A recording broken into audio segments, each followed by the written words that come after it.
하지만 도자기는 가볍고 밝고 심지어 아름다운 그림도 그려져 있습니다. 당시 서양인들에게는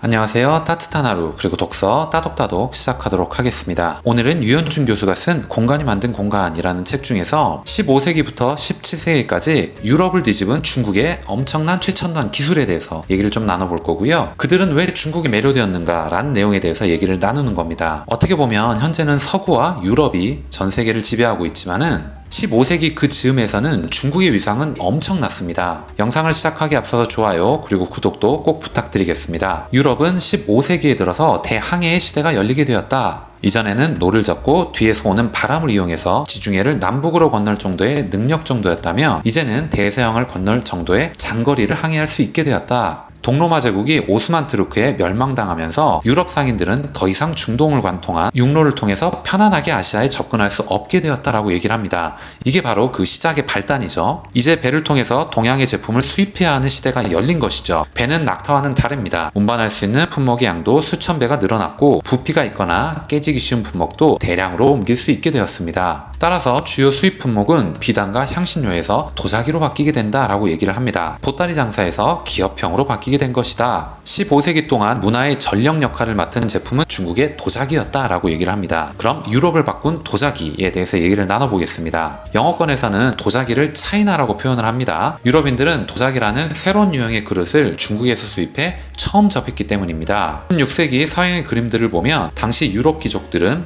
금속으로 된 무거운 식기를 사용하고 있었습니다. 하지만 도자기는 가볍고 밝고 심지어 아름다운 그림도 그려져 있습니다. 당시 서양인들에게는 중국식 도자기는 첨단 과학의 결정체이기도 했다라고 얘기를 합니다. 우리가 2000년대 초반에 애플의 아이폰에 열광한 것처럼 유럽인들은 도자기에 열광했습니다. 게다가 중국은 종이, 화약, 비단 등 1000년 넘게 최첨단 제품을 공급해오던 나라기도 합니다. 자연스럽게 그 나라에 대한 환상을 품게 되죠. 그렇게 유럽인들은 동양을 동경하게 되었고 중국과 일본은 그 대표적인 대상국가가 되었습니다. 당시 중국의 위상이 대단하다라는 뜻이죠. 당시의 중국 왕조는 이를 통해서 막대한 부를 축적합니다. 도자기 대금으로 받은 멕시코산 은으로 현재 우리가 볼 수 있는 만리장성을 복원했습니다. 징더전이라는 중국의 도자기 생산 주요 기지가 있었는데 가마가 1000개가 넘고 연간 400만 개의 도자기를 생산할 정도였습니다. 하지만 도기공들이 노사 분규를 시작했고요. 그리고 만주 반란군에 의해 파괴되기도 했습니다. 도자기 공장은 점차 파괴되기 시작했습니다. 그 기회를 틈타서 일본이 도자기 수출의 교두보를 차지하게 되었습니다. 이들이 이렇게 수출할 수 있었던 것은 상업이 발달했기 때문입니다. 이들은 사회에서 영향력 있는 한 계층을 차지했기 때문입니다. 우리는 그저 닷새에 한 번 열리는 5일장을 통해서만 상업행위가 이루어졌습니다. 5일장의 사회에서는 상인이 성장할 수가 없습니다. 그래서 조선시대 사회계층의 순서는 사농공상으로 상인이 가장 대우를 못 받았습니다. 조선은 국운을 바꿀 만한 엄청난 도자기 수출의 기회를 가지고 있었음에도 불구하고 그 기회를 잡지 못하고 일본에게 빼앗기게 된 것이다 라고 이 책에서도 얘기를 하네요. 유럽 수출의 기회를 잡게 된 일본은 도자기가 이동 중에 파손되지 않게 종이로 도자기를 이렇게 포장하기 시작을 했습니다. 이때 사용된 포장지가 목파나로 찍어낸 그림들이었습니다. 그림들은 우키요에라는 목파나입니다. 우키요에를 통해서는 일본의 건축물들을 쉽게 볼 수가 있습니다. 고흐는 네덜란드의 화가였는데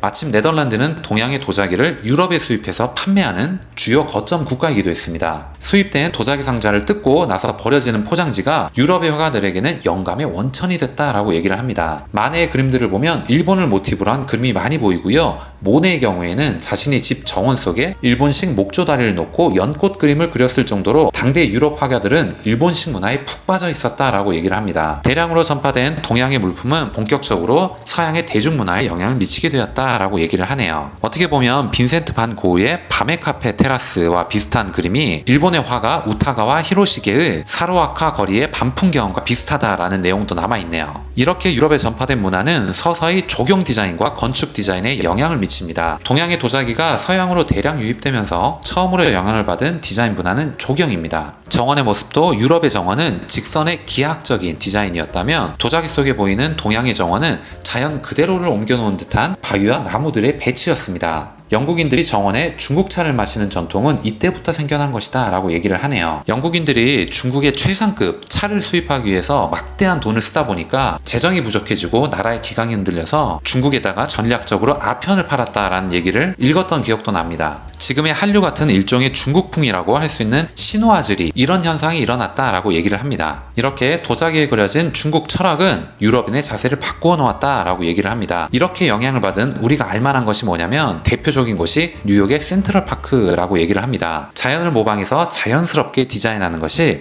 픽처레스크 정원의 양식이다라고 표현을 합니다. 15세기에 들어서 항해술이 발달되고 난 후에 공간이 압축되었고 16세기에는 해상무역의 길을 통해서 도자기 무역이 본격적으로 시작되었고 17세기에는 동양의 책이 번역되어서 유럽에 전파되기도 했습니다. 패러다임은 꾸준히 변화해서 그 결과 18세기에 들어서는 조경 디자인에서부터 서양의 패러다임 변화까지 본격적으로 나타나기 시작한다라고 얘기를 합니다. 오늘 이야기는 여기까지 하겠습니다. 오늘 여러분들께 드린 얘기가 조금이라도 도움이 되셨거나 재밌게 들으실 수 있으셨다면 좋아요 그리고 구독도 꼭 부탁드리겠습니다. 다음 시간에 더 좋은 내용, 더 좋은 컨텐츠를 가지고 인사드리도록 하겠습니다.